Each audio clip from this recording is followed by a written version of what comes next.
దడదడా కొట్టుకుంటోంది. ఇది పూర్తయినందుకు చాలా సంతోషంగా ఉన్నా దేనివల్ల నాకు దీని గురించి ఒక చెడ్డ ఫీలింగ్ వచ్చేసింది. ఇక్కడ ఎవరిగ్లేడ్స్ లో 10,360 చదరపు కిలోమీటర్ల స్వాంప్ బురద నేల ఉంది. ఎక్కువసేపు ఇలా తడిగా ఉండడం వల్ల మన శక్తి తరిగిపోవడమే కాకుండా అది మనల్ని కుంగదీస్తుంది కూడా. ఇప్పుడు నీళ్లలో నాకు అదే జరుగుతోంది. ఈ చెట్ల ముందు పొడి నేల ఉండాలని నేనిప్పుడు ప్రార్థిస్తున్నాను.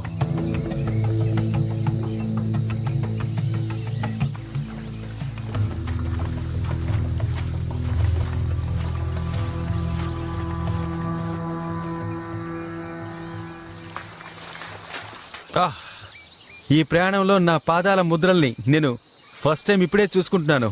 పొడి నేల మీద ఉండడం నాకు చాలా రిలీఫ్గా ఉంది. ఇదిగో ఇక్కడ చూడండి. ఈ జర్నీలో నేను ఇంకా ఎంత దూరం వెళ్లాలో నాకే తెలీదు, కానీ నేను నా మొదటి మేజర్ హర్డల్ని దాటినట్టు అనిపిస్తోంది.